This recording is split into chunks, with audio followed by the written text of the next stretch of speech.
podcast. It's Puckett alongside Big Timer and Rambo Ray. And as you guys can see, I'm in my mom's basement in Columbus, Ohio. And that is not my pink tutu. It belongs to my niece.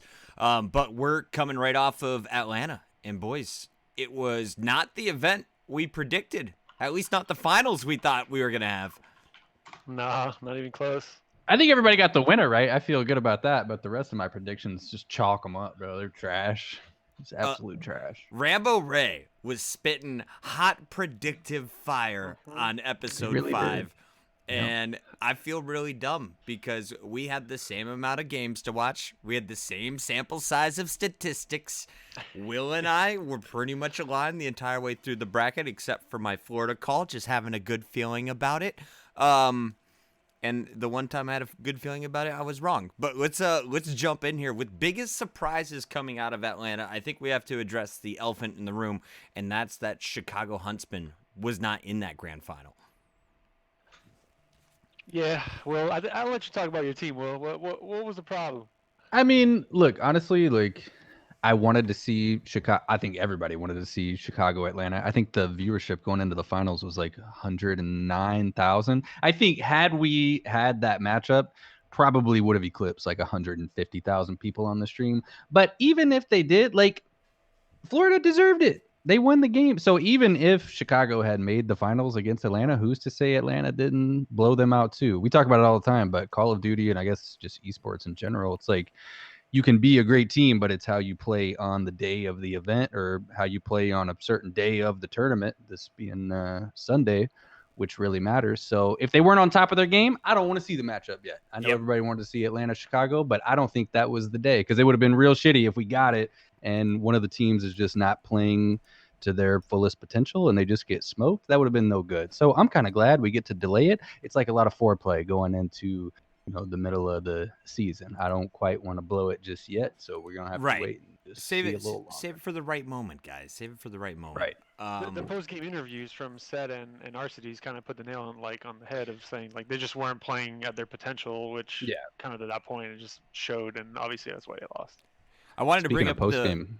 Sorry, before we get into that, I just want to bring up the pre-match standings. Before the event kicked off, Huntsmen were in the lead. They've been to London. They were in Minnesota, 70 points. Paris Legion was looking pretty good in London. Empire got to the grand finals in London, but fell to Huntsmen, of course. And then the Royal Ravens were the next big-name team in our top 4. Other teams that we didn't expect much out of, Mutineers, Ultra, Optic Gaming, and the Minnesota Rocker, unless you were Rambo Ray. So as people are filing in, just wanted to set the scene. Where were we? Where do you guys want to jump in first? I think we talk about the Rocker, man. Of course you want to talk about the Rocker. That's the one you were on. You've been waiting for like 3 days to talk about that. Let's go, the Rocker, man. Honestly, it's like, I wasn't even surprised.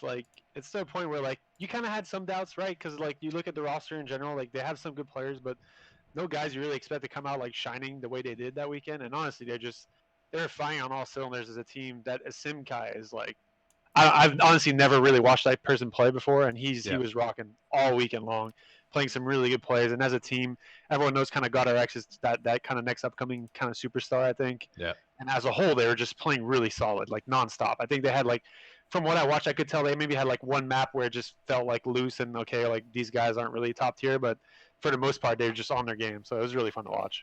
Rambo, the chat wants to know, are you affiliated with the Rocker now? Last episode, you announced you're leaving Sledgehammer and we're no longer an Activision employee. This week, are you announcing your new team? Yeah, I'm announcing myself as the pom-pom girl for the men's Rocker. Nice. The one-man pom-pom crew at events. Gonna be purple, Yeah. Hype crew, Rambo Ray. Hype no, crew, there you go. Hype so, crew. But you had a good feeling about this team before the event. So what did you see in the Rocker that had you confident before they proved everyone else what you've been seeing for a while? So I think we're getting to a point now where these teams have teamed long enough to where the teams that have good personality molding are going to kind of thrive as a team and be able to get better at a game. And the teams that don't, hence Optic Gaming, just are going to go the other way and just kind of plummet to a direction where you're these guys are good, but they're just not performing. And I feel like Rocker's that kind of group of guys that just have enough skill, have that kind of level where you don't, okay, they're not superstars altogether, but at the same time, they're all able to play their roles and be able to play the game at a high enough level to where they're going to be able to sustain and play well if they play the game correctly as a team and they don't clash. And I feel like this team in general, like Silly's been around for a while, GodRX, I've spoken to Saul before, I've spoken to Silly before. Those guys are like super nice, level-headed, minded human beings. And when you team with players like that, if some of those guys are kind of your your veterans more or less on a team, if those guys are able to mold the younger guys together, then that's normally it's happy times, it's good times. Whether you win or lose, you're able to kind of move on and learn from your mistakes and grow to the next level. And I feel like that's one of the teams as the season is going to go on is going to get better and better. And like obviously you got to look at it from a skill standpoint. Maybe they're not as skillful for another team. Who's for me to say that? But if that's the case, then they'll probably reach a ceiling. And like whatever that ceiling is it good enough to beat the other top teams on a consistent level? Maybe not. But right now, I feel like that's one of the teams that's just kind of like we kind of passed that first level in the meta where everyone has a general understanding how to play the game. Now it's about the smaller mistakes and how you're able to correct them. I think this is one of the like maybe 3 or 4 teams in the league I would consider top on that realm of kind of getting better and not making the small mistakes. Playing too. Like you had Florida Mutineers obviously surprised a lot of people too. And I'm not taking anything away from them. They played great, but it seemed like the Rocker in comparison, they really felt like they knew what they were doing and they'd be able to do that consistently. Like not only were they playing well together as a team, but they were like, I saw them shredding people individually. Alex, I admittedly haven't, got to see him play a lot, but he was having some bright moments. I think a lot of them, we talked about GodRX maybe being, one of the top like individually skilled players in the game. I don't know. They surprised me. I will give you that one. I was hanging out with the Phase Boys. Prediction. And they said, I asked, I believe it was Abizi, who is sitting with a few other staff members, and I asked, who from Rocker is impressing you? Because I did not see this team performing the way they are. And he said, without a doubt, GodRX. GodRX is a monster right now.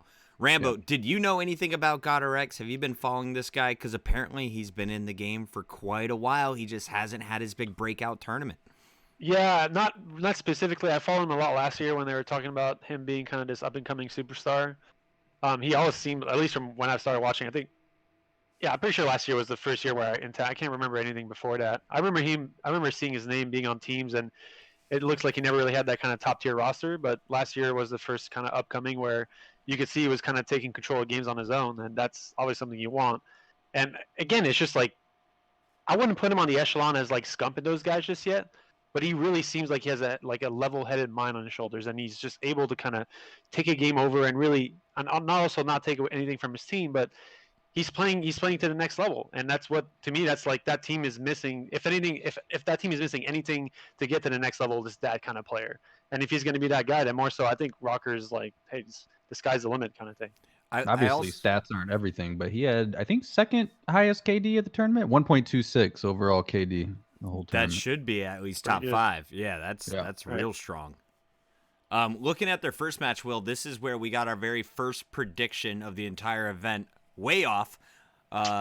This was, of course, Paris Legion going up against Minnesota Rocker, and I was feeling pretty cocky. We got that first map on Ray. I was like, yo, this is in the bag. And then all of a sudden, Search and Destroy comes around, and it's like, oh, all of the momentum is gone from Paris, and then that domination just wasn't even pretty.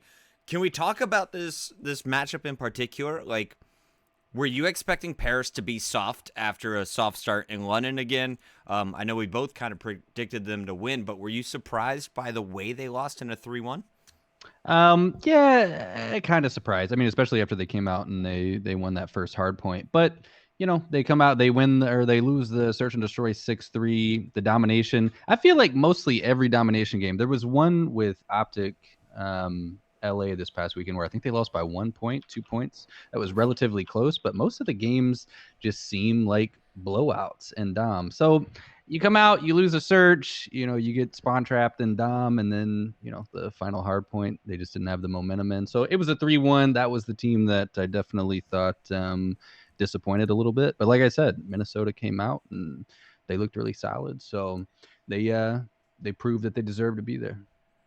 There we have it.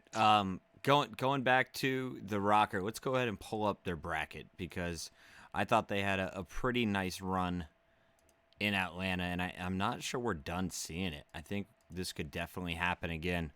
Rocker go in and they pull off the early upset, right? Then they matched up against Huntsmen, and a lot of people were saying that, this could be a Rocker versus FaZe Clan final. I'm all over the place. A Rocker versus Huntsman final. Did you see Rocker with a chance of beating FaZe? Because that was, of course, their semifinal matchup. I don't think anybody's beaten FaZe. I mean, we talked about that going into the tournament, and this just confirmed it. I mean, we talk all the time about veteran players like molding the young guys. They just seem to have 5 young guys, and they're dominating everybody. I think they came out, and they were the one team that everybody, expected them to do great, and they came out and proved just that. They're playing with a lot of confidence. So, no, Minnesota came out and dominated that first hard point against Huntsmen. So that had me a little bit worried, and then finally they turned it around and were able to come home with a 3-1. But no, I think FaZe, regardless of who they were playing that weekend, they were going to end up taking that home. And Ray, were you nervous? Coach Crowder. They got Coach Crowder, to be fair. Like, we're talking about That's how young true. they are. Like, they have a pretty solid veteran as like their leading mentality, and Crowder's one person that's like super nice to talk to, and I'm sure they have no issues listening to what his input is on the game and whatnot. And those guys grind like crazy. So you think he's pretty vocal like during the tournament? And I don't know if during it. I would expect him to be more vocal during practice, as do most coaches. I don't know exactly what's going on between the comms with the coaches and the players while they're. I would assume it's just like preparing for the next map, make sure to kind of have those ground roots of like, hey, like this is the second hard point, we're not doing well. Or just kind of reminding them of the basics and really make sure that they're on the same page going into a map. But I kind of agree. Like, I feel like FaZe didn't play their best either, and they still won the event. Right. They had a few loose maps where they're just kind of, I'm gonna, for lack of a better term, I'm gonna call it the map got quick on them, where when they're within the game, the game speeds up to a point where they're not really thinking or not making the right decisions left and right. Okay. And I feel like there's a couple of maps this weekend that they just got out because of their pure sheer talent and skill. They didn't necessarily play like from A to Z like we're normally used to seeing play, but their aggression when they do play kind of sporadic is so strong, and they're just so good at it that they make it work. So that's what's scary, and I feel like that's why you saw some closer games. Like after the first week, we're like, okay, well, FaZe is going to steamroll everyone. They're going to 3-0 the whole crowd, and nobody's going to stand a chance. But we saw that they're human and they can make mistakes. And if a team like Rocker, for example, fundamentally played the right way the first 2 maps and got a 2-0 lead, and then it just kind of the speed of play kind of caught up to them. And sometimes when you have a 2-0 lead, you kind of try to slow the game down a little bit to make sure you're not making any mistakes to win. And that's when a team like FaZe is going to take advantage of that. So it's interesting. At least we know FaZe is human, and they're not just going to piss them off, go up 2-0 on them, and then they just turn beast on everybody. At least they showed, like, being as young as they are, and maybe that is Crowder that did that. They didn't crumble. Like, they at least kept their composure. They didn't start arguing with each other. They probably knew even after losing those 2 maps, like, okay, still, if we play our game, we can just come back and win 3 maps easily, and that's what they did. Were you guys surprised to see it was the 2 youngest teams in our grand final, FaZe Clan and the Mutineers? Is there anything you can read into that? Like, is it a Call of Duty in a 5v5 scenario where maybe we don't need veterans anymore? All right, all the vets out there, don't hit me for saying this, and this is not applying to all the vets. I do feel like you're going to see a decent amount of vets get weeded out as the years goes on from now on with how the system works and how the mentality of the league goes.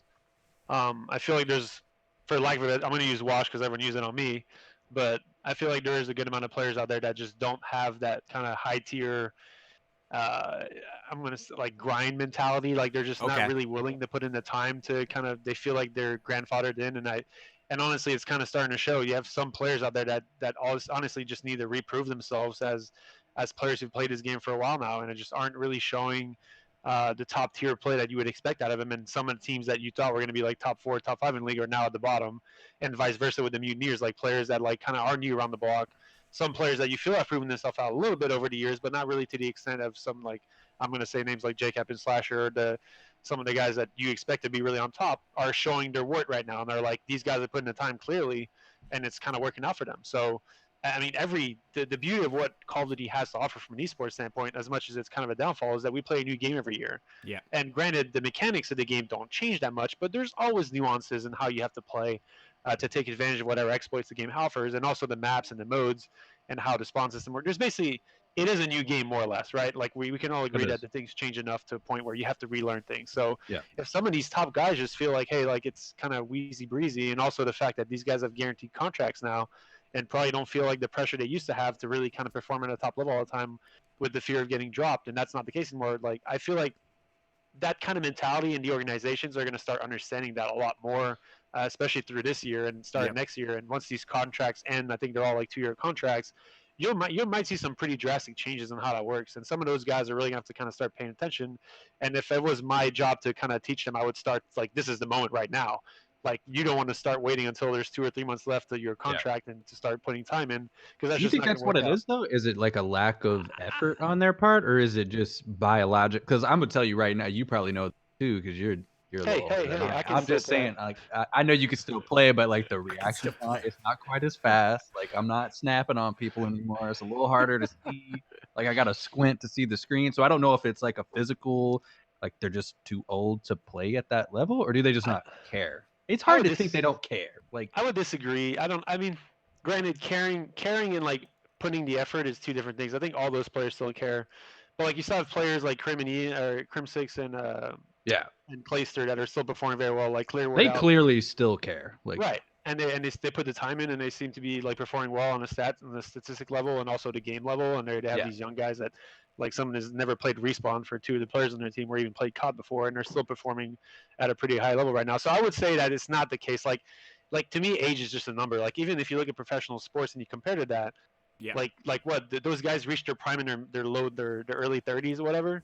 I don't see how it could be any different for video games. Like, I don't like their mental aspect and how you understand the game doesn't change. Your reaction time and all that stuff, to me, is just a matter of how much time you put into the game and how much practice you have to do those things on a consistent level. So scientists would disagree with that, but I don't have the studies in front of me. Yeah, well, I think it's like mid-20s, like your actual like biological processes start slowing down. It's small. Okay. Yeah, I've read the same studies as Ray. We're saying in your 30s you can still compete, because we read a lot of studies.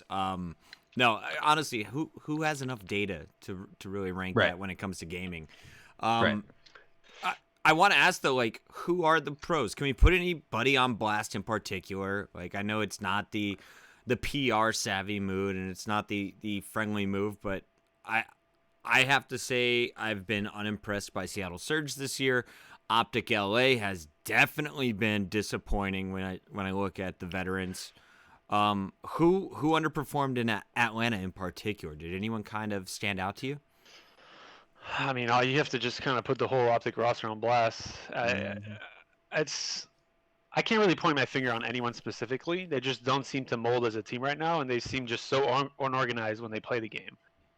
Maybe it's the coaching element. I don't know who is helping to make play calls. I mean, like, Pac-Man's their coach, so another vet behind the scenes. They don't seem and to be. Muddog, I mean, the GM. I would expect a vet coach being helpful. Obviously, you don't play the game. If you have an understanding of what's going on in the game and are able to communicate to your players that well, or well enough to kind of help them understand the game. But if the players aren't willing to listen, then that's another problem. But yeah, I don't know. It's interesting. Like, from a high level, it just seemed like that team doesn't know how to play the game. I'm just gonna say it, as much as that's not very nice, and I love those guys. Just from what we've seen this weekend, every match they played, they just seem behind strategically. They're not really slaying. They're putting themselves in these weird positions, and even when they do have map control, there's nothing really good coming out of it. They just, to be fair, a lot of those games were close. Not to, like, every time I see somebody play FaZe, I'm like, you can't beat FaZe. They should still come out and try. Obviously, they got 3-0'd, but then I look at like their games versus the Mutineers, and the Mutineers, they had a good weekend. They were playing good COD. They lost a 6-5 S&D. They lost a 1-point domination, and the last hard point was 19. That's true. So that it's like, fair. Yeah, that's fair. It could have went the other way and been a different. But you're right. They definitely should. I mean, with the names on that roster. Yeah. You just look at like if you think all the names on the roster in a year they had last year, like, I wouldn't expect them to have a chance. I wouldn't expect the Mutineer to have a chance against a team like that. Right. Like, there's just something fundamentally not going right there for them to even, like, just skill-wise, they should be able to compete. And that's why, I mean, in my opinion, that's why they were so close. It's because as individuals, they're just good players. And I would say that probably 4 or 3 out of 5 players on Optic are just far better than the 3 or 4 players on Mutineers. Mm-hmm. So on that front, it just kind of shows you how unorganized and whatever they're doing on the map is going on, and they're just not able to compete at the highest level or even at a decent level. They're competing here, and their potential is really, like, up here, and they're just not meeting it. We look at the scoreboard. I mean, you've been at 2 events now. You still don't have a match win. You've played 4 matches. You've come close in 3 of them. at least 3-1s. They haven't looked like total blowouts yet. But when do you panic if you're Optic Gaming? And when you look at the bench for this team, it's names we know, guys. It's people we're familiar with. You've got Chino, and you've got Gunjar. Yeah. Oh, okay. People that have been in grand finals of events before. So if you're gonna make a swap, where do you swap with Optic Gaming? Is there anyone that needs a little time out on the bench to maybe refocus? Because I'll be honest, when I looked at this team backstage or just getting ready on the stage or even in between game fist bumps, it seems that there's a bit of a disconnect between old and young. And it just seems like Dashy might be getting a little frustrated. Kenny's a little silent. And you got Slasher and JCap. I mean, JCap has 2 rings. Slasher has always been a top AR in the game since he became a pro.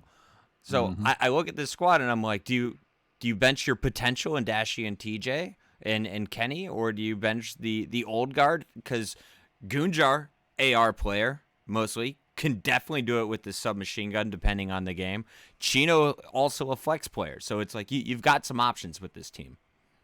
Well, I wonder if that's part of their problem. Like, I don't know if it's time for us to panic about them, but maybe since they got off to, a slow start and not winning any matches in some of those earlier tournaments, maybe they just, it's one of those things where they start arguing with each other. I've heard through the grapevine that they don't tend to get along very well. And that situation can get out of hand really quickly, especially like what Ray was talking about. When you go from being at the top one year and the next you start really bad and then you start arguing and then you start losing some more, it can just get real ugly pretty quick, depending on like the personalities that are on the team. And I think just looking at that one, I'm not going to say there's like egos on it, but those people expect you got one of the higher salary caps on this team, right? This is if you're looking at the roster, these boys are getting paid. And not only that, in 2020, you are guaranteed your contract whether or not you're in the starting lineup or that bench. You can't be dropped. You can only be traded or bought. Yeah. Wow. Didn't know that.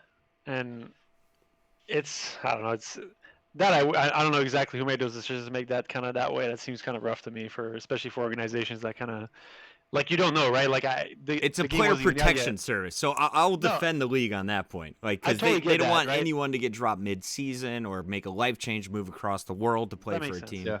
You got to look out for them. But you also know, as an organization, this is a hefty buy-in, and Optic LA did not skimp on the spending. No, I'm sure.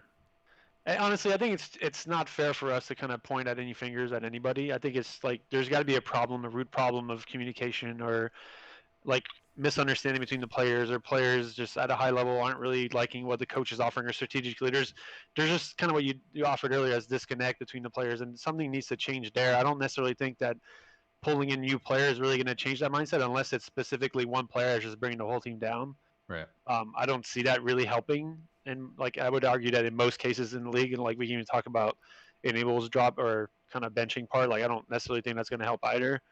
Unless it's really like some clear output performance issue from a player, there's really no reason to kind of think that it's just going to change the whole atmosphere to just say, oh yeah, this guy for this guy, even though skill wise the guy we're putting on the bench is probably better, but that's just going to change the mentality. Let's just try it. Like that to me is probably even more destructive than what you could do anyways by just keeping the same lineup. It just seems like those guys just need like a heart together, and just like what are your goals? Like what are you trying to accomplish on the map? And like what is or even like are you even trying to win? Like I mean it literally looked to that point when they were playing how just as a whole just nothing was really going on the right way for them. So I wouldn't point fingers. I think it'd be hard even if you look at the stats like as a whole. I think only one person on the team went positive. The rest kind of look all the same statistically, so it just obviously you can't really point fingers there either. So we've got a young beast in the chat right now. Caesar Skies, one of the monsters from the Florida Mutineers, is in the chat. And Caesar, I want to know, just from a pro's point of view, if you don't mind typing it out, what's going on with Optic LA, and should they be panicking right now? Because Caesar is coming at this from a very different perspective than us three. Like we're the veterans. We've been watching these guys for a while. Caesar's been the up-and-comer over the last 2 years and is definitely in with the new wave of talent in the Call of Duty world. He's the one that they're gunning them every day. Right? He's out there causing problems, dropping double digits in searches every other game. He's just going to say it's my fault. I'm the reason. Now it's going to be interesting to watch Optic LA, especially if you consider that in 2 weeks we're going to Los Angeles. They are going to be hosting their homestand, and Nameless hit something during the Seattle Surge discussion with Enable, as you touched on, Ray. Enable, of course, if you missed the last episode, is being benched right now. Pander has been in recent scrims. We don't know what they're going to play at their next home series.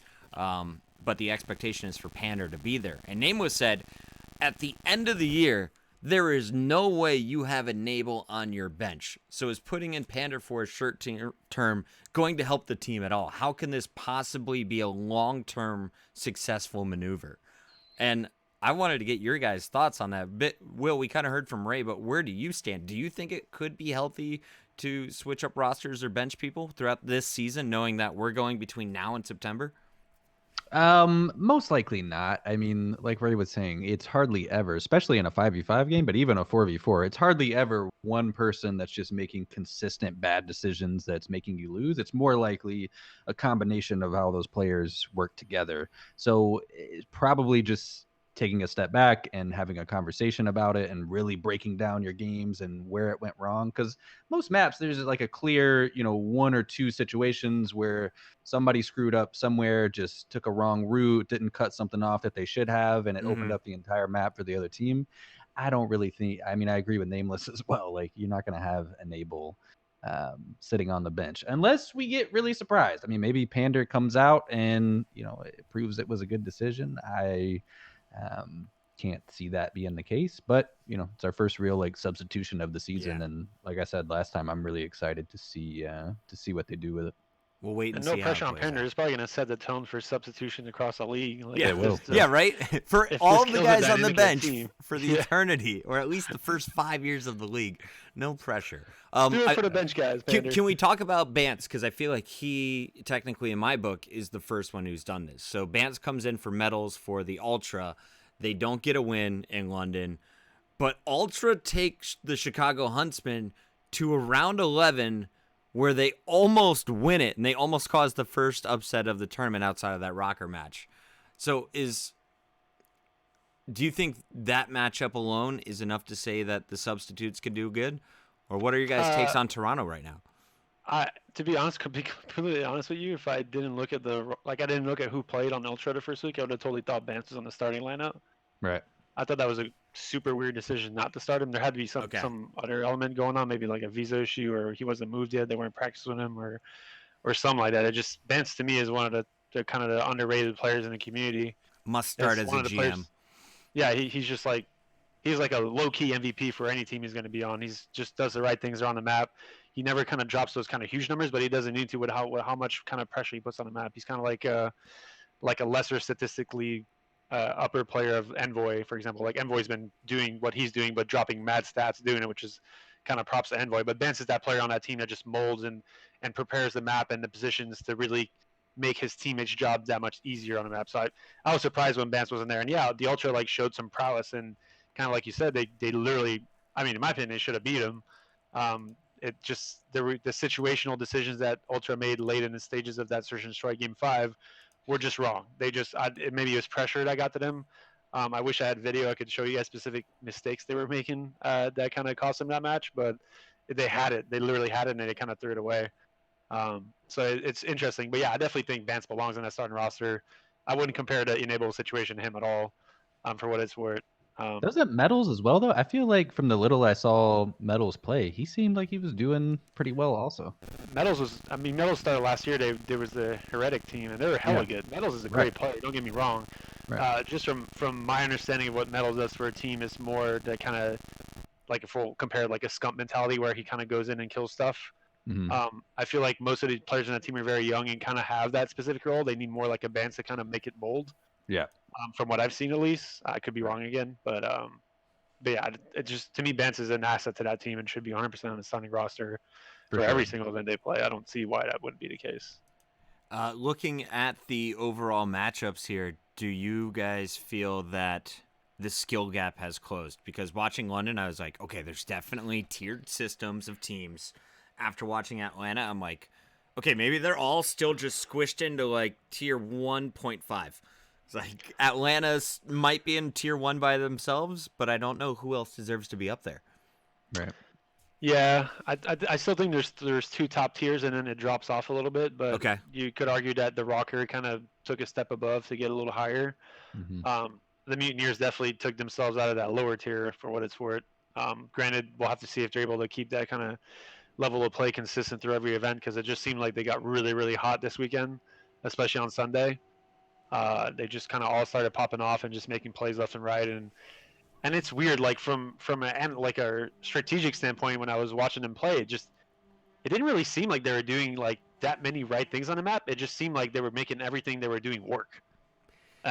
It'd be like Pristini gets tagged up to 95% damage and then somehow walks away with the kill, or they pull off a multi-kill when they're in a terrible position. It was like hero plays when I was watching the Mutineers, and I couldn't tell, like, how does a team go from getting blown out in their first match, like they're getting 250 to 125s or just doubled up by their opponents, to then all of a sudden coming back in every game. It wasn't like they were leading either. In most of their games, they had like an epic comeback. It just seemed like they were playing like that kind of phase role, the phase mentality you're talking about, where they just get like constant aggression. And if you win your gunfights doing that, you can get away with a lot. And it just seemed like they all started popping off and winning the right fights that they needed to win to make everything they were doing work. Granted, there are some maps where they're kind of rotating well, but for the most part, it just seems like I didn't see them being that team like the Rocker where they're going to consistently do well. It didn't feel as solid. Like, that's such a shaky yeah. strategy. Like, just having to outgun everybody. Like, yeah, you did it this time, and maybe they do it every time. Like I said, I'm not gonna take anything away from them, but 100%. I don't know. I just didn't feel as rock solid as the Rocker. Like that Pristine thing you were talking about, like the game where Pristine had 13 kills in a row. I think it was on the St. Petro hardpoint, where he just absolutely went off. Like, to start that streak, he ran by someone. And he ran through pool door, ran by a player, then the player started shooting him, and he turned on him to kill him to start that streak. It was just like, dude, you just ran by a guy, and the cat, I can't remember who was cast. I think it was Benson. He was like, okay, he killed him. It was like, what just happened? Pristini gets and the then kill. He went on and killed him, 12 dudes. It was like, what is going on? Yeah, it was a little random. Was there ever a team in your guys' competitive history that it reminds you of? A lot of teams, to be honest with you. They're all brain dead, man. Yeah, when we played, there's very few teams that are kind of at that strategic level that we were at. So it felt like most of the teams we're playing against were just kind of running around with like their chicken. I would say, like, lack of a better term again, chicken with their head cut off. Not saying at all that's what Florida did this weekend. I think they do have some fundamentals, and they have some plays that they're making it right. It's just at times that they were doing nothing right on the strategic level. They were finding a way to make it work. They were just like, I'm running at you, and I shouldn't be running at you here, but I'm going to kill you anyways. So no matter what you do at that point, it's gonna make out. It's gonna work out in the end. So. And it's just as the game goes along and people get more strategic and they really learn how to play it all the correct way, that stuff just stops working as often. Yeah. Once you get like 6 months into the game, maybe even 4 or 5 months into it. What I did like about the team was their ability to take turns popping off. The one like vein that I think the production hit really well was when Preston's playing well, this team is winning. So when Pristini, your former United champion, is going off, the team is winning. But Skies would be 6-5 sometimes. He would be 5-9 sometimes. Or he would be dropping double digits in Search and Destroy. Havoc would be huge or off his game. I never knew what to expect from the Mutineers. The question is this all coachable? Is this all teachable to where Florida could become a consistent threat to go deep in the tournaments? So two things to that point. One, with the Pristini thing, like, I think every team has one or two catalyst players that just are always facing the opposition kind of head on. Mm-hmm. And when you have a player kind of leading a fight and getting 1 or 2 kills off the start of that, it just literally makes so much space on the map and allows the rest of your team to kind of get in positions to make their life easier. So yes, Pristini is definitely the X factor on that team. And because he had such a great weekend and had some killer maps, the maps that he's doing well on, they're destroying. Like, they're not, the maps are not even close. They're almost doubling the points on the opposition. But when he doesn't do well, it's kind of the opposite, right? It's almost like somewhat more destructive because the rest of his team has to do that much more now, while he could be maybe positioning himself in a way where he doesn't have to run straight in and wait for his teammates. If he just runs in and dies, then that makes it that much harder for the rest of his team. So that's kind of where the inconsistency point, I think, is brought up. And the strategic element, it's interesting because me and Will, when we played, like every player basically plays, like, back then they were 8s but 10s, and you try and like teach some of these things to these other players, and it just doesn't kind of go through their brain the same way. They kind of see it in a way where it's just like, okay, that's great, but I'm just going to run him anyways. I'm not saying again that's the case for any of these guys, but it's sometimes some players have just such a mindset on how they play well individually, and they feel like that's more important for the grander scheme of what they need to accomplish on the map, and actually slowing them down and making them understand what the strategic element of what they need to be doing is actually might hurt them. Right. Not saying that's the case or anything again, but it could go both ways, right? You could teach a team that their gameplay is to just run in and how to play slower, and that may not make any sense to them. So if you teach them that in the latter, then it might just completely backfire, and then they're completely lost. So it's hard to tell. But it's probably not something they're doing on purpose. It's just like, when you run in, like you said, I think we were very fortunate when we played to have people like Scump on the team who they're going to run in first and they're always going to get like 1 or 2 kills.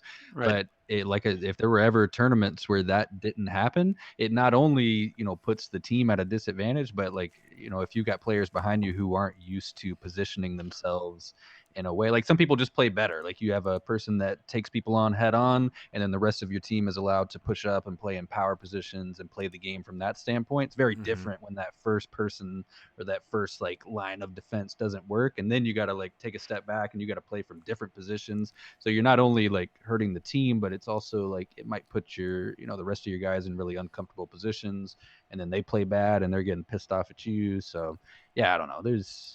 COD's hard. It's hard, man. There's so many small moments that just have such huge impacts. I would like build strategy around that mindset though. Like if that's just what Persini does to put himself in the best situation possible and play at his best, then you figure out who that catalyst player on your team is, and you try and figure out strategic elements that make that work even when he's not playing well. Yeah, whether that obviously that's more difficult. Right, but you got to like kind of see it that way. Like sure, like we're gonna play when he's playing well, we can play this way. But if he's not having a hot game, then we need to put ourselves in maybe more aggressive positions or just follow up a little quicker so we can trade kills and whatnot. Yeah. Can we look at the bracket here? I feel like we're at least for me, this tournament didn't make any sense. So I'm trying to do like what are my 5 big takeaways, because everything I thought was gonna happen didn't happen. Right. The biggest takeaway was Toronto can compete with the best, or they can fade away. Optic Gaming probably has the potential to compete with the best, but has looked the weakest consistently of any team. Paris Legion and the Mutineers I put in the same bucket, as I don't know what to expect from them from match to match. They just have the potential to fry and dominate a game, or they have to claw back in a game and they can always mount the comeback regardless of the talent. But I definitely think they belong in the same bucket because their play style is the same in my opinion. They have Kismet who just kind of runs in, and if Kismet has a bad game, that team just never seems to kind of mesh on a high level and just lose games consistently. And they just seem really good at hardpoint, but I honestly wasn't impressed with what they were doing in the other modes. It just seems like they're a little lackluster on decision making and what they need to accomplish on the map. So those are my middle of the pack teams right now. I made a little list before we started the podcast, and I got them dead center. Yo, can you give me the Will power rankings? Rambo, do you have your power rankings for this show? All right, let's take a look. Let me find a graphic that has all of our teams, and we're gonna go through here. I want some power rankings here. I think. Let me go back. Go ahead, start it up. Okay, that's great. You want me to say it out loud? Yeah. Who do we got number 1? Clear. I got Atlanta number 1. Okay. I think I had that before. So I got Atlanta, Chicago, Dallas, rounding out the top 3. 4 and 5, I got Rocker, London. So I'm caving into Ray and what he. Rocker moves into your top 5. Rocker, either 4 or 5. I don't know if it's London or the Rocker. 6 and 7. I put Paris in front of Florida, but I think those two could probably be interchangeable as well. And then towards the bottom of the list, I've got Ultra at the top of the bottom of the list, and then Seattle, Gorillas, Optic LA, and I put New York as my number 12 at the moment. New York is at the bottom. Ray, let's start there and work our way back up. From the bottom, who is at the very bottom of Rambo Ray's list? All right, if I had to pick a bottom tier, I would put, again, I love everyone I'm talking about. I'm not trying to talk smacking about anybody. We're going to do this all year, Ray. You don't have to apologize every episode. I'm Canadian. I have to apologize. If I wasn't, I would have to resignate my Canadian citizenship. Got to start it right. I would put the Gorillas. I would put the Subliners. I would put Optic Game LA. that bottom tier. Just Can we pause right there? So, of those 3 teams, who has the potential to move up the fastest? I'd say the subliners and Optic. Like again, Optic is just from a standpoint we just haven't seen what they can do yet. It just seems like they're just so off on a level, and if those guys start clicking, they can just vault to like top 3. Yeah. Okay. Because of the sheer kind of skill power that team has. And what's the issue with New York to be out of that listing? It's hard to tell, dude. Honestly, I just can't put my finger on it. Like that's the one team that's just like a big question mark to me. Like what is going on there? Like they have a good coaching staff. The players are just kind of younger. Are they stubborn? Are they just not really kind of understanding what they need to do around the map? They don't. I feel like that team's kind of missing that kind of leadership in game, right? Like they just have a bunch of young players. They don't really seem to. I haven't listened to some of the listens. Actually, that'd be kind of cool to listen to, see what's going on vocally in that game. But They're probably out there. Yeah, Zero to me has always been kind of a good communicator, but Zuma, I never saw Zuma as a great communicator. I never saw Attach as a great communicator. Those like they can call out, but like just the small talk and sheer element of like if I'm pushing this way, they're gonna like predicting where the enemy team's gonna spawn. Those are things that in my opinion make a great communicator. I never saw those guys as those guys. Got it. As that kind of player. So are they gonna be in LA in 2 weeks? They should be, I believe. They sat this one out because Zuma and Attach flew down and they were at the event. And both of them were just saying how excited they were to go and compete again, and they were going to go home and stream. Yeah, they're competing in LA. Okay. Yeah, they're going to be the team I want to watch with a. They're playing the Empire in their first match, and they're in a pool with the Rocker and Surge. So I'm pretty sure, actually, yeah. So it's FaZe Mutineers is the first match of the weekend. Actually, pretty cool, and we can talk about it later. I don't want to. Yeah, we'll do that next week. Yeah. we'll get full into all the predictions. All right, we're back to the tiers. All right, right? yeah. So we had New York, we had Optic LA, and we had the Gorillas. The Gorillas, LA Gorillas. I think word on the street is that Blast is replacing Aches. So Aches is believe is getting benched. Bringing in some firepower. Yeah, unconfirmed. Mention Patty P. Yeah, I mean Patty P just wasn't performing stat wise, but at the same time, I feel like that. Like whatever leadership that team had, like what's going on now? They have a good coaching staff. They have Ricky's. Yeah, like they got some players who know what they're talking about. It just seems like what I expected, kind of like the what they're describing as like we're talking about these things and it kind of goes through one ear and he leaves the other ear. Yeah. Like I don't know if those guys are the best listeners, and some of the players on that team I never really saw as kind of like the top tier talent that was able to compete at the highest level. They make it work, and I feel like. That's the kind of team I would expect going to an event that they're going to be good at search, and if they can steal a hardpoint, they have a chance to win a series. But I don't see it any other way right now. So if you move up to the next tier, who's in the next tier, and how many teams are in this second from the bottom? Honestly, at this point, I would put. Man, that's tough. The Surge definitely belongs there with what we've seen so far. As much as it's another team that could kind of sky because of the skill talent that team has. It's going to be interesting what Panner brings with the substitution role and if he's able to change things. I think the Ultra again, I think the Ultra showed some kind of pizzazz and some strength this weekend. And Methods has been solid through 2 events now. I think that whole team has potential to be really solid. I think they just haven't quite figured out what they need to do at the highest level. And it scares me. Like some of the players in that team just have such a kind of, I don't want to call it pessimistic, but they don't have that kind of positive mentality in a match. And that's the kind of team to me that just when things don't go right in a match, they don't seem to have that kind of ability to turn it around. And that's not necessarily something you can teach. Like Looney's a great leader, and Looney, in my opinion, is one of the players. But they all seem to, like in the past, just from what I'm used to seeing from those guys, and I never saw them as the guys who can come back in a series and kind of dominate a map after losing one pretty badly or so on and so forth. But they did play well this weekend, so again, we never know. Okay. After this weekend, I think people are going to hate me for this. No, I can't put them there. No way I can do that. No one can hate you, Ray. Say it. No, I can't do it. Say it, Ray. Don't be afraid. Surge and Ultra on the next tier. Then if we go another step up, actually, I would put the Legion in that tier as well. Okay, so Legion. Yeah, that's probably my controversial. That's our bottom 6. How many tiers you got? He's got 4 tiers. I got 4 tiers. It's a 4-tier system. Yeah. 4 tiers. Okay. I felt Ray was going 4 or 5 here. Yeah, I'm a 4. I won't make it too complicated. I'll make it 4. No, you're so good. you're putting Paris with Seattle and Ultra. Correct. Okay. Like Paris showed a really good first event. They played strong. To me, they're just like one of the better hardpoint teams in the game. And if Kismet shows up, that team's just really hard to beat. Yeah. Kind of the same way as if Pristini shows up, Mutineers are going to be hard to beat. So just kind of slightly above that tier, I put Mutineers. Then, like, it's weird. I would segment that tier in 3 ways. I would put Mutineers on the bottom. I would put the London Ravens in the middle, and then Minnesota, kind of just on that step to go up a little bit. Yeah. I think Minnesota just showed that they're fundamentally correct as a team, and none of them really had bad maps. Like, and when someone does have a bad map, it's not costing them the whole map. They just play the game fundamentally right. They're rotating right. They're always ahead of the curve. The same way kind of London, like we saw London absolutely mop the floor with the Mutineers the first match of the weekend.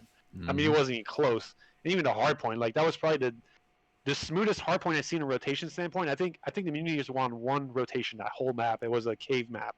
Yeah. And it was just like, what? Like, and just to look back on it now, Mutineers got second that event. That's why I was so surprised to see them in the finals. I was having flashbacks. I was like, is this the same team? Or what yeah. Is this the same team that got 3-1 in their first match? I look at this and I don't even feel like the Mutineers should have made it out of their group. They had ridiculous comebacks. We've seen some amazing events. This one goes down in Call of Duty's history as one of the most ridiculous upset runs for me. And not only just with their status coming in and where they finished, but with how the matches played out. This team came from behind so many times in a row. I don't think they can replicate it this season. I'm just saying it now. Mutineers, I love you guys. Preston, you're one of my favorite players to watch, and I yelled at the observers for not just putting your screen on full the entirety of your matches, but I think that's the last time the Mutineers get to a final. I mean, granted, a lot of things went right for them. I think it's just what impresses me is the fact that they had 4 negative KDs, and they were able to make it to the finals. Like, and that's weird. Like, typically, if I'm like, Will can attest to this, but when we played, our goal was to get to a point where we're playing the game so right that if we do everything wrong, or if we lose every gunfight, we still have a chance to win a game. Obviously, that's saying a lot. But like, if we're playing the game fundamentally the right way, it takes a lot of pressure off us having to kill our opponents because the kills they're getting aren't going to matter as much as the kills we're getting. I didn't see the Mutineers do that. So it's just like, from a statistics standpoint, how the hell did these guys make it to the finals with 4 guys going negative? Like, that's just crazy to me. I mean, the only thing you can really think about is that they got destroyed so hard on the maps they lost, and they kind of evened it out a little bit on the games they won. So it's kind of, I mean, it's funny to think about it in that way. Anyways, rounding up the tier, I would put, so we got 3 teams left. We got Huntsmen, FaZe, and Empire. I think you do have to split this tier up again in 3. It goes FaZe 1, Chicago 2, and then Empire 3. Just with again, the sample size is not that big enough. We haven't seen FaZe and Huntsmen play against each other, so who knows, maybe that tier is the same or even more separated than we think. But just what we saw this weekend and what we've seen in previous events, I think it's probably the fairest way to round it out. So was that a 5-tier system, or was that still 4 tiers? No, it's still 4. Okay. I'll put them in the same tier, but again, like, it'd be like a 9-tier system if it was up to me. So. Right. Well, and that's what it can be. To be honest, I don't feel like we need to put any restrictions on the numbers so far, because I would say FaZe definitely in a world of their own. Chicago. Yeah, if we want to put it that way, then Chicago beat Empire twice now, so it's just, or is it 3 times now? Yeah, they beat them 3 times, right? They're like 9-1 in maps. So it wouldn't be. They played them once the first week, and then twice the next event. They played them in their pool, and then they played them in the finals. Okay, yeah. And the Huntsmen are 9-1 against them, so it'd be kind of unfair to put them on the same pedestal based on this, like what we've seen. Right? So is Dallas with the Rocker or London in your eyes, or is Dallas in their own tier as well? I still think Dallas is in their own tier, to be honest. Okay. We haven't seen these teams play each other yet, but we're gonna see. Ideally, they're in their own tier, in between the other tiers. Yeah. So I would say FaZe their own tier, Huntsmen their own tier, and then Empire their own tier, and then I would even maybe take the Rocker out of that below tier, and then put was it the Ravens and the Rocker. Just put them. There's too many tiers, man. Too many tiers. Don't worry, I'm gonna make a graphic next show, guys. We're gonna visualize this shit. Graphic with all the tiers. About our rankings. Excel sheets all day. Biggest shocker player-wise. So we kind of talked about the Mutineers going to the finals was the biggest outlier of the whole event that no one saw coming. Everyone expected the Huntsmen, and of course the Mutineers able to beat the Huntsmen in that semifinal to get to the grand final against FaZe. But which player surprised you the most? Because we've seen a lot of these names for years now. Some players have been around for just 1 year or more. But who stood out, Will? Let's start with you this time. From just the entire tournament in general, or the event. One player that surprised me, I mean, nothing surprised me off of FaZe. I thought they were all going to dominate, and they did. I believe they all went positive on the event. Yeah, Priesta had the They lowest should have. KD, and he was he was still positive. So, surprise from what I saw. Honestly, I thought it wouldn't even be a surprise for me. I've been hyping up Weskins all year. I thought he played great for London. He sure did. Maybe from the few games I saw, I really liked Alex from the Rocker. It's got to be somebody from the Rocker because that was the team that impressed me the most. Okay. So I would say Alex because going into it, like we talked about, I thought GodRx was really individually skilled. We know Silly's got the veteran kind of leadership role locked down, and he was a guy whenever his POV would pop up on some of these like Azir Cave hard points. I just saw him getting 2-3 kills, hitting rotations, hitting cutoffs perfectly. I thought he played really solid. If I had one person, I'd pick Alex from the Rock. Yeah, I think you have to go to the Rocker. I mean, GodRx played amazing. Asim played pretty good, and then Alex as well. I would just pick GodRx by the simple fact that he seems to be kind of the skill factor on that team. And they took FaZe at 5 maps, and that's something that we haven't seen yet. And I don't think, honestly, with how FaZe is playing, and I felt like they had a kind of an off event again, kind of what I was talking about. Granted, who knows? Maybe the Rocker just played that much better in the first 2 maps. Yeah. But just by the standpoint of how well FaZe is playing, I would expect them not to lose more than 2 maps in the series for a while. Maybe I'm wrong, but yeah, I think the Rocker for sure was. I expected them to play well, but I think they took my expectations to a new level. Even though your boy had to shout him out and give him that early win in the bracket, and you guys kind of picked it up wrong, and you guys are just. You might be the only person that thought the Rocker were just gonna come out. Yeah, is anyone else in the chat? Anyone else siding with Ray where you predicted the Rocker? Be honest. No. They're all gonna say they said it now. We need to go back and I don't believe any of them. Nobody. Your boy just knows. Oh man. I have to say the player that shocked me the most, and it wasn't in a positive way, is Dylan from the London Royal Ravens. Yeah, that's true. Yeah, I don't know if it's an entry role, if it's a rotational problem for this team, or what's going on. But coming into the season, he's the best player in Europe. He's the best player representing UK. London is so close. They were so close in London. They've looked so good in a lot of their matches, but they're missing that extra oomph to go along with what Weskins is doing. And Scraps has been up and down, but I was waiting for Dylan to have like his breakout show, and I think we all put London in our top 3, right? We all expected them to go out in the semifinals. Yep, I believe so. Yeah. So, I want to see what's going on with London, and those guys now. I believe they mentioned they have 3 events off in a row. So this is they really?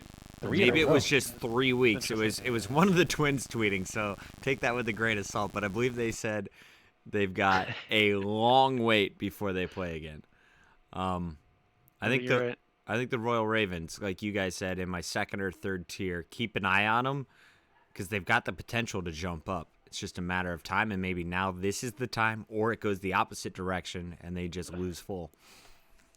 Yeah, that's true. I do recall Dylan having some really off maps. Just kind of, he kind of seems like that player is just really aggressive again. Like even from the past couple of years, when he really had kind of his showcase last year, and he just showed up and individually just seemed like kind of far and above the best European player.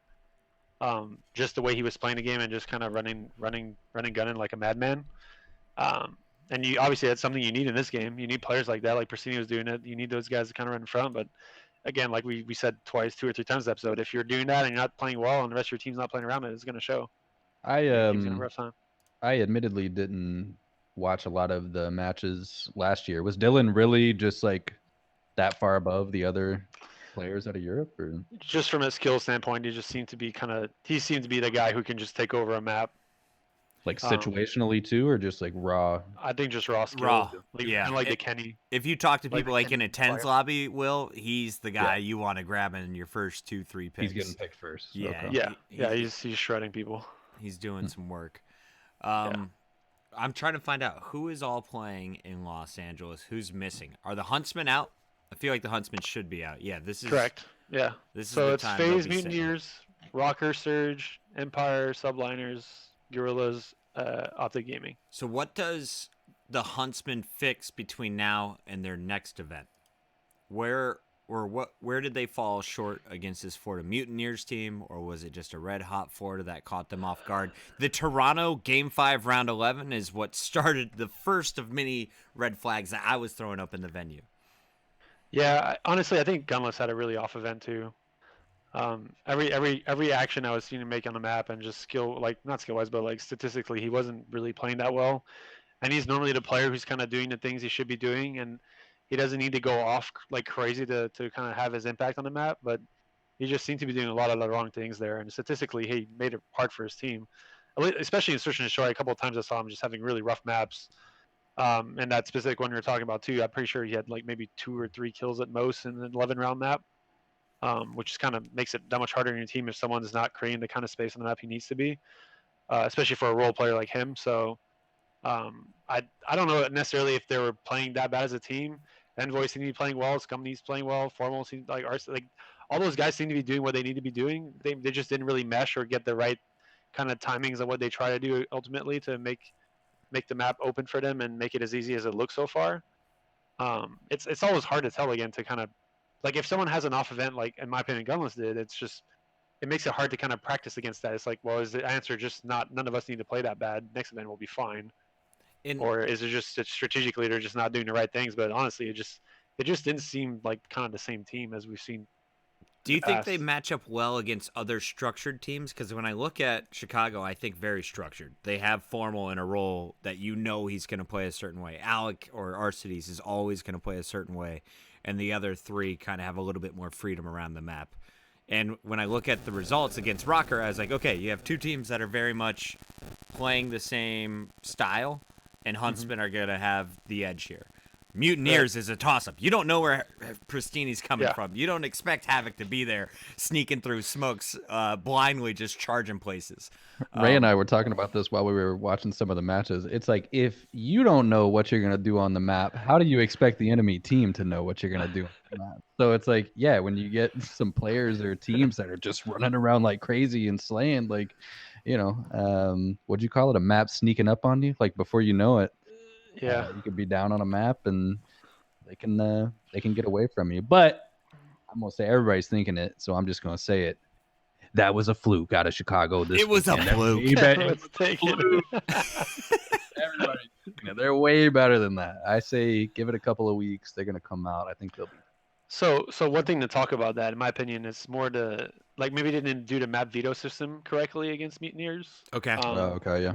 Like that's one thing that plays again. There's maps that require more structure. So if you veto against the maps that you feel are kind of fluky and require more run and gun-ish, maybe that's the way they're going to adapt next time, is just really make sure that they have those kind of structured maps where it doesn't really the gunplay isn't as impactful. It's more about how you position yourself to make sure that they have the edge. Will there be like Hackney anything? So because they won a Zir Cave, but that was so close. It was 250 to 241, and he thought Florida could potentially steal it on the second to last hill. Search and Destroy, pretty close throughout. Chicago got the lead. It ended up 6-4. Then we saw Florida start to come back. It was 167 to 121, which is a blowout if you're considering domination on that map. And was it St. Petro? What was it? That was St. Petro, 167 to 121. Like by the end of the first half, I was like, "Oh, this is definitely Florida's." That map's a mess, dude. Yeah, shout out to the people trying to fix that. No, but it's just like that. Like from a strategic standpoint, it's just kind of more engaging about what we're talking about. Where this is a map where like structurally I can take over by just strategically being in a better position than the opposing team. That's not a one I would see as that. Like it just there's so much going on in the middle of the map, so many angles you have to watch that it makes it so difficult. So many doorways, windows. For a team that's just running around not mindlessly, but like crazy, was just kind of constantly being aggressive. There's so many areas they could come out of that there's no way you could potentially watch everything at the same time. It just felt like there were so many really strong submachine guns at short range in tiny hallways that were just bouncing around for Florida, and the Huntsmen who like to play with lines of sights and like teamwork just couldn't really get comfortable. Hackney Yard 250 to 186, and then the biggest surprise for me was that final game 5, it was 2-1 Chicago up, and then Florida rallies off, what was it, 5 rounds in a row to take it 6-2. And it was like, where did the Huntsmen go? Where was that comeback that we all expected from Chicago?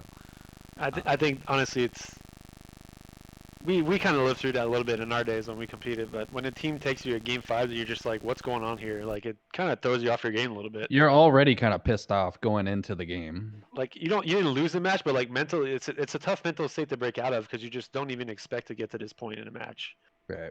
And it makes it that much harder for a team, and you have all that pressure, all the fan base stuff. I don't know how much these guys care about it, and it's always hard to kind of live in their heads, but you can tell, like, I would expect some of the players on that team to get a little frantic and communicating wise and just trying to force things and force the issue into game 5 to make things happen rather than just playing your normal game. And if your mindset's affecting how you normally play the game, then it's a toss up on your end as well, right? Because you're making things that you're not used to practicing happen in a match, and you have to kind of adapt to them. And it's really hard from everyone's standpoint who's playing, and it makes you that much more vulnerable to get attacked on by a team that's playing super aggressive. I can't remember. I know you and I were in a Discord call during that map. Were they just getting first blooded every round, or what was happening? Like, how did that comeback start? It was a lot of, to be honest, the observing missed a lot of kills on that map. I remember because there was a lot of like 2 kills popping up in the feed, and I felt for the observers because the way the Mutineers play is stall, rush, and then they hit you like with 3 people through smokes, like you don't know what's happening. At once, yeah. But I feel like we touched on it earlier. Chicago is a pretty disciplined team. This was a very ridiculous matchup that they felt in control of, and then things slowly started to get away from them. Florida Mutineers causing problems for a lot of people this year, and I hope that they can keep it up. They had a great weekend. Shout out Florida Mutineers. They played great. The best part of this match, though, for me, was the Twins interview at the end. True or false? Oh, yeah. You cried, Will. I teared up a little bit. My eyes got a little bubbly. The 2 twins. Do you think we'll see them together again? I mean, I don't know. I personally hated what Persini said when he's like, I proved that I can do my own thing without my guys. Like, it's just kind of like... They were kind of like low-key roasting each other during it. Archie was like, I have to give it to Persini on the opposite end, though. I'm like, all right, look, you just won a world championship. You were on one of the top teams.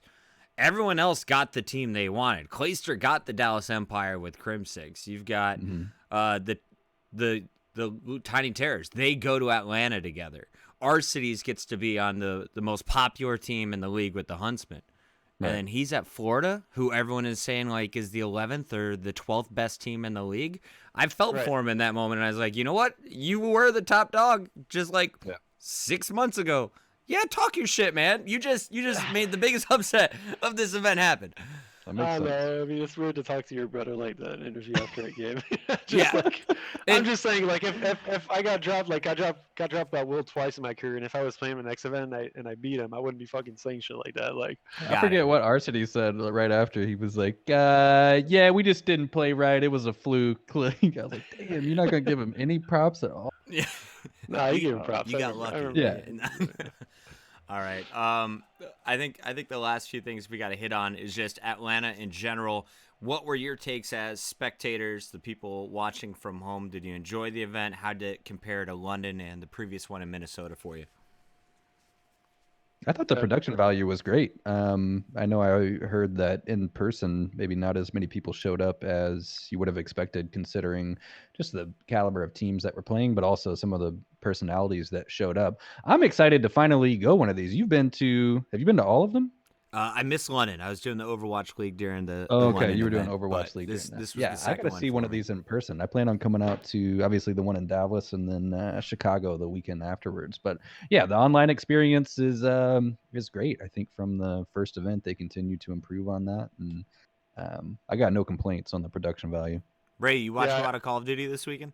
I watched all of it, more so than Will. What was the MIA on Saturday? Just dude said he's gonna watch, and he just kind of zipped on me. Hanging out with the ladies, breaking the law. But no, I completely agree. Like it's from an online perspective, they did a really good job of filling kind of the gap in between games and kind of keep the good content coming. They do have like the occasion, like the 2-minute pauses, and dark screen to give people time to take a break and whatnot. But just in general, it's fun to watch. I do feel like the in between deaths could use man. I love Rich, but holy crap, some of that shit's cringe, man. Like, oh god. Hit him with it, Ray. Hit him with it. Called his mom in the middle of a freaking interview. Or see, that was the highlight. The low light for me was the toe sucking comments. I was like, where are we right now? What? Yes, I completely stand corrected. Holy crap. I was like, yo, call your mom. Dude. I love his mom's like, I'm with Courage. Is that the fat funny one? It's like, oh, you can't. Come on. I was like, now I know where Rich gets his personality. Like they just say what they're thinking. But yeah, I think it's great. Like I don't know what the live experience is like. I haven't attended one of these yet. It seems like there needs to be some way to be found to make the live experience as excited as it is watching online. I can't compare, but from what I've heard, some of these events in person are not as exciting. There's not a ton of people showing up just yet unless the challengers bracket's full, which is something else we should probably talk about anyways. But yeah, we'll get there. Like the first event, Minnesota had like a ton of teams show up. They made it a big deal, and that's going to be why your stands are filled up, right? Because it's not people just traveling to watch, just people that are playing and also taking advantage of watching the game because they're there. Right. So that's a huge thing in my opinion. That's one thing that I hope they put a little more light on because. Like it's more prizes for the challengers, or yeah. So challengers at Minnesota was I think 256 bracket. Maybe it was 128, but this event was 64. The difference in prize money though was astronomical. I believe it was $250,000 back in Minnesota with 25 grand up for grabs here in Atlanta. And then I'm hearing even less in future events coming up, maybe down to like 10. If we're not even playing our substitutes, why invest in the challengers? I'm just going to play devil's advocate, and I want to hear why Ray gets passionate. Bring it to me, Ray. What do you got? You're muted. And then unmute yourself, and then tell me it again. Oh, sorry. There we go. We good? All right. Now bring it to me, Ray. Let me just. You got to lip sync. You got to like my lips, anyways. It irks me because that's kind of the future of the league, right? Like we're expecting these guys, these top players, or the veteran guys that aren't really putting the time in to be replaced. Like there needs to be talent to replace those guys. We hear about a good amount of players in Challenger League. I don't know what the avenue is for those guys to be picked up by teams. Maybe because those players, because of the contracts, players are solidified as a 2-year deal. You can't really like buy out a contract and kill a player to replace him for another one, or not kill, but just like take a player away from what's going on. My computer messed up. You guys still here? Yeah, we still got you. We're just very still. Yeah, my computer was freezing for a second. I'm sorry. But yeah, like we need that league just put in light as much as the professionals to a certain extent. Because if you don't, then who's going to want to become a professional Call of Duty player? Because there's no avenue to get there. When me and Will played, we had all these online tournaments and all these kind of elements and things that happen without even traveling to an event to qualify, give ourselves better seating, and then have a chance to compete with the best professionals, even if we're coming from the amateur bracket. Like even in the Halo days, you had like, the 12 pro teams were already in a championship bracket, and then you had the big AM bracket with 250 teams, and then the top 4 would get to advance to the actual championship bracket. And that was kind of the thing, right? Like I'm showing up to this event, I have a chance to make it to the top and play the professional team, and that's what I'm there for. Now where things are secluded, the challenger scene is their own thing, and then the championship scene is their own thing. And then these guys, the challenger scene has no money to play for to start with. So one, why am I spending astronomical amount of money to be to an event? And we lost him. Yeah, Ray died. So Will, few points to bring up here. Yeah. FaZe Academy won the Challengers tournament. Oh, and did so, they really? Unlike other teams that have their subs that may or may not play in Challengers in Minnesota, these guys played in their Challengers event, and it was Journey and Gravity who are on the bench for Atlanta, and they won it with Sibilance, Itspart, and Jimbala. So the sub players for the pro teams are allowed to. So Atlanta won. They doubled down. Yep, they won the main event. That's a home and they won the challengers bracket.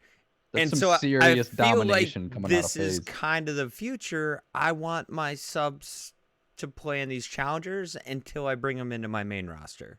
Yeah, I mean, definitely you want them to have like some sort of LAN experience. I mean, the difference in going online and playing in person is, like I said, astronomical. But I just wonder why you said 128, maybe 256 in Minnesota, and that filled up, didn't it? Yeah. I wonder why people are going back to what the decision behind going back to 64 teams is. Because if you're selling out the passes, I don't see why you wouldn't want more people playing in the matches. But also, like Ray was saying, those are half the people that are going to be in the stands watching, or people that got eliminated in the challengers. So I don't know. I would like to see them be somewhat more united, because it looks like the amount of teams are coming down. Also, the prizes are coming down, which is just going to have like a terrible snowball effect. Then more people are just going to stop showing up, because at that point there's there's no point to play for them anymore. So it's a little disappointing to see that aspect of it so far. Hopefully they can take some of the criticisms and clean it up a little bit. We'll see what happens here. We're just going to show just Will's face, guys. Don't worry. I'm working on Discord. We're going to get Rambo Ray back in here up here. You see that over there? He's going to come back.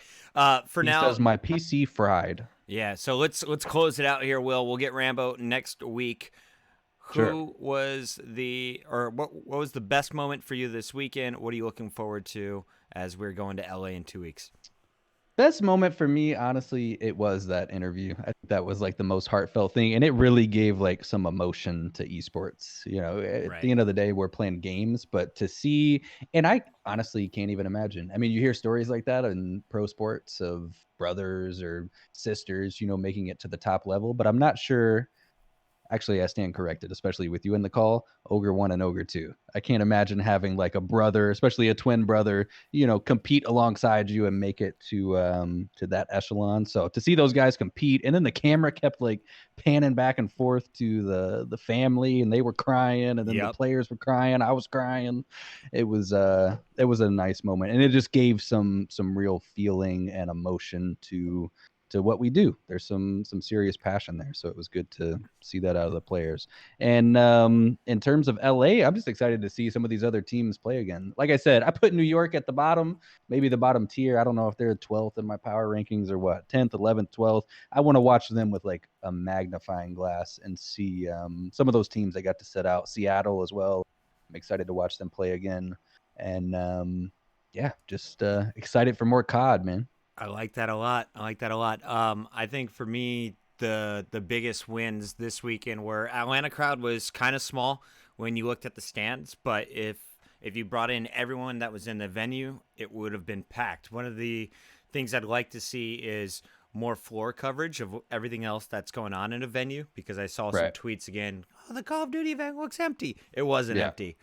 There's just people kind of too spread out, and finding those moments to bring everyone in. FaZe Clan. I want to give a big shout out to FaZe Clan in general for what they brought to the event. They brought in 20 of their biggest names. They gave out $50,000 to the American Cancer Society on Thursday and threw a big pre-party. They were there doing signings throughout the whole event. The Scuff booth was packed for 3 days. The FaZe team got such a warm reception, and everyone was so pumped to be supporting their team, and I feel like they're going to have a squad to support for quite a while. But also FaZe management, just talking to a few of the guys backstage, they said, you know what? We just want them to get their first loss eventually, because right now everyone has a target on their back, and the question is, how are they going to bounce back? Let's get it out of the season early instead of that happening towards the end of the season. It's about how you finish, not about how you start. But I feel like we clearly have some top dogs in this league. They're starting to separate themselves. Now that we've got 2 or 3 events in, we're really starting to see, who's going to perform consistently and who's starting to fall towards the bottom. Separating what's the saying? The chaff from the chaff, the cream from the rises. Crop. Yeah. Cream from the crop. There we go. Something like that. But the last point is also playing your style can get you far early on in the season. It isn't figured out yet. Florida proved it. Toronto proved you can cause chaos even against the juggernauts. So anything could happen. Rambo Ray, come on back. Final thoughts from Rambo. He's here. Welcome back, ladies and gentlemen. We got Rambo on the phone again. Ray. Oh my God. Raymond, final thoughts here. We're closing out the show. Final thoughts. Can I say my spiel on the contenders thing? Yeah. Go ahead and close out real quick before you go. You were saying what is the path to pro? I was pointing out to Will that the team that won the Challengers event was the Atlanta Challengers team. So they have like a AAA team that they've put together, and the 2 people that are on their pro team bench were part of that winning roster. That's pretty cool. At least it gives us the players a chance, but still, it's like, what is the path to become a professional now? Like, Okay. that's kind of the main question. Is like how do I, as an aspiring player, go on? I get on the game and I play this CDL playlist. I hear about this event. I go, oh, look at that! I have a chance to compete at this event. I go there, and I compete for scraps. And then where do I go from there? Like when we competed, we had the pro bracket, and then as an amateur, you had a chance to qualify and play against the pros in that pro bracket. And that's not the model anymore, which is totally fine. But there still needs to be an opportunity for those players to feel like they have a chance to make it to the top. Like if I'm a player, even like some of the old professionals, that they feel like they still got it. Like, what is my avenue? I just wait till the franchise expands in some way, if that is the case, like the Overwatch League did. Okay. I'm sure that probably opens up a lot of space for more players to kind of show their worth and be on professional teams, get contracts that allow them to do it for a living. But beyond that, like, it just seems like there's no real way or a chance that I have to kind of show my worth. Even if I do, like, even for those players, they win the challenge bracket. Like, what does that tell you? Like, if I'm a professional, I look at that like, great, you beat all the chumps that kind of compete for in those tournaments as well. It doesn't really showcase you on how good you are and if your ability to compete at the highest level or not. And that scares me. They have a draft each year. It's just like it's so different from traditional sports because the only people, on these pro teams are the ones that are starting and playing. You know what I mean? You don't come out, you don't sub out, you don't have a 53-man NFL roster, you don't have, all these players sitting on the bench in the NBA. So you can only have the best players in there. So I do wonder, do they just kind of sit on the sidelines and wait until, somebody notices them? Or isn't the NBA kind of similar in some retrospect? Like they have like what their bench is like 12-man big-ish. Yeah, but they're like, they're like subbing in and out. Yeah. But is it like the whole floor that's subbing out? Like, I mean, I know like even the best players like sub out for a couple minutes a game, but for the most part, they don't all do that, right? Like, or they don't do it non-stop all the time, like they do other professional sports. It's definitely smaller than like the NFL or something. But I just wonder, like, if there was a Call of Duty draft each year, does that make sense? I don't know. But even if I draft players that I don't really plan on playing, like, what is right there? Right. Like, right. Like, I don't know what's the potential there. It's got some time to be figured out. I'm not as concerned as you are, Ray. I think there'll always be talent ready to jump in. And I think what I've seen with the Overwatch League was it was a very good thing that they had a contender series because a lot of the players that are in starting lineups this year were in contenders. I just don't know how big does that contender series have to be, because in that league you had 12 teams in each region, or maybe 16. I don't know the exact numbers, but it wasn't everyone on the planet could compete in it like we currently do with the challengers brackets. So even the Contenders League was somewhat limited in who they chose. And you look at leagues are all minors, right? For what's Overwatch? Correct me if I'm wrong. Are the Contenders League all like minor teams from the actual professional teams? Like every team, like the Dallas Fuel has 2 teams. They started that way, and then a lot of the pro teams dropped their Contenders lineup. Okay. But what is it now? Like, so it could be like, Team Puckett is represented, and I could own a team in there. Okay, that's cool. So we've got some time to figure things out. I think across Overwatch, Call of Duty, CS:GO, anyone in the esports world who's trying to go this franchise model. But I wonder. I don't think the answer of filling up your crowd, though, is to do a massive open bracket, because as a producer, I see it. I get a great, excited audience when we're starting the show. Then I'm dead for 80% of my Saturday while they're playing in a side bracket out of my venue.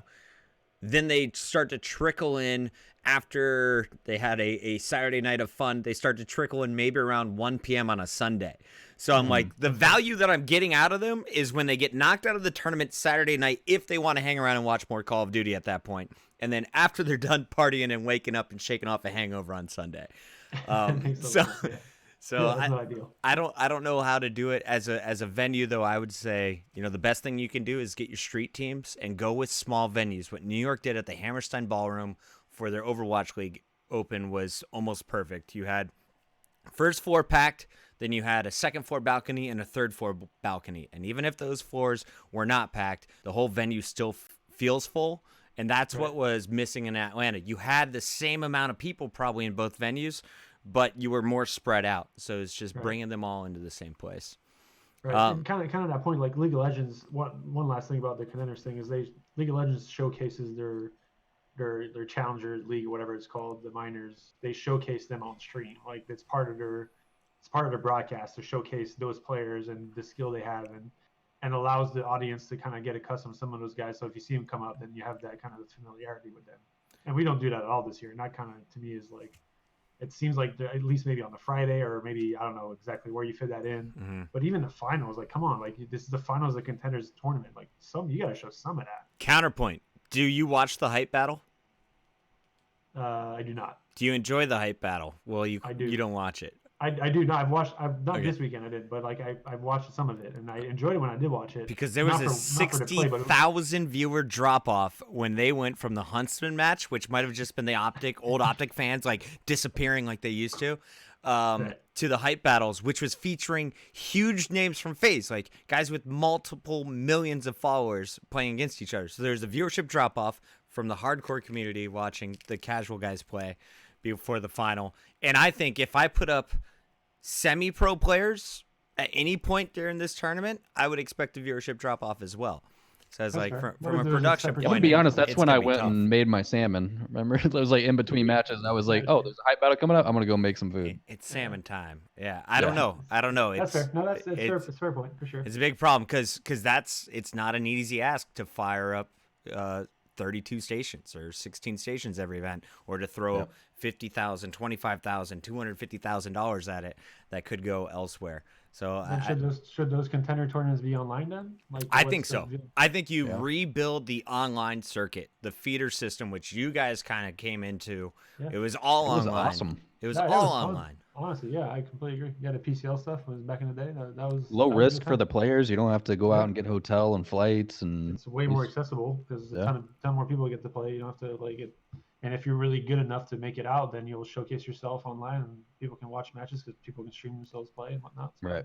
With that said, Activision Blizzard, myself, Rambo, and Big Timer are willing to be your first 3 hosts of the new online Challengers tournament. We will be hosting that for you right here on twitch.tv/Puckett. For everyone who tuned in live tonight, thank you for watching Codtacular episode 6. I am back home next week. We won't be live on Tuesday, but we'll be posting which day we can all get it done. And Will is going to be on a boat. So look forward to lots of updates. We're going to bring in some special guests in March. And, of course, remember the next event, we're going to Los Angeles. That's going down, I believe, March 7th and 8th.